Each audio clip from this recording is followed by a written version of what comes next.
guys, what's up? So very common mistake that I see when people are squatting is that their knees cave in. So when they're coming down into this motion, their knees start to go in here. Now, that's an exaggeration. Usually it's a little bit more like this. It can be unilateral on one side, it can be both. But that just means that you've got some weak muscles. And so when you work on squats, you need to work on firing those muscles that are showing you that are weak. So again, when you're coming down into a squat, your knees should be parallel in line with your hips. They shouldn't come in at all. So one of the exercises that I like to do is with a band. By putting this band around your thighs right here, you're gonna end up having to counteract the force that's pulling you in this way by pushing outwards. So when you're coming down and when your knees want to cave in, when those weak muscles are giving out on you, that's when you need to push out. So it all happens at once. You go straight down and you're firing these muscles right here. These are also some of your glute muscles. Most people, when they work on their glutes, they end up just doing flexion extension muscles, the hip hinging muscles, instead of doing the ones that also do abduction and external rotation, which is bringing your leg out like this. So when you do notice that you have weakness in your glutes in that area, the best way to strengthen them is with external rotation exercises and abduction exercises. So let me tell you what I mean.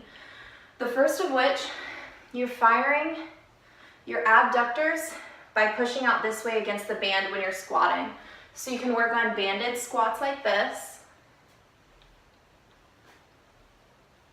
And then there's also a few different floor exercises that we can do. But the next one's standing up. Very simple.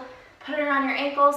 If you need to, you can start out up here. It creates a smaller lever arm, so you're not going to be putting as much resistance into it. Therefore, it'll be easier.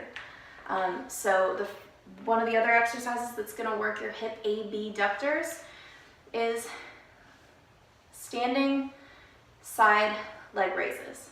So you're bringing your leg out laterally into abduction. Now you're working this hip by bringing this leg out here, but you're also working this side of your hip by stabilizing. So when you're working on bringing your leg up, you have to counteract that force on this side. So you're actually working both sides of your glutes.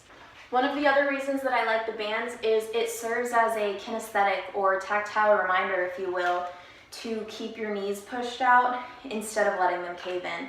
So it's serving a physical and visual reminder to keep your legs in line when you're squatting, especially in that instance. And then you can do so many exercises with it, even just in that plane.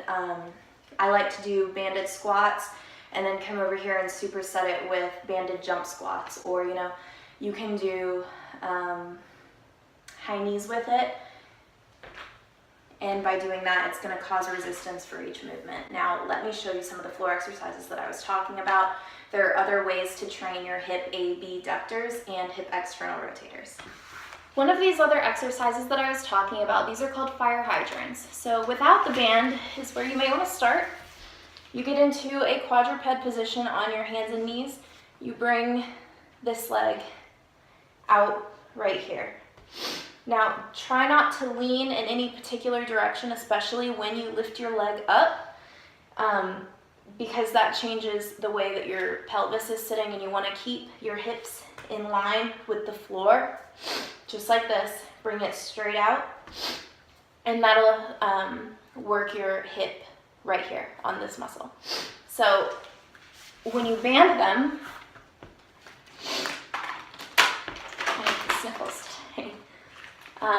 when you band them, bring them up to the same spot that we did for squats. It's just above your knee.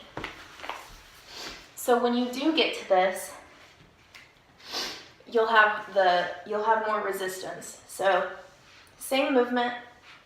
I like to try to keep my weight. So this leg is coming up. I like to try to keep my weight shifted on the 3 places that are still touching the ground, just so I don't move in any particular direction. It helps keep the pelvis in line. So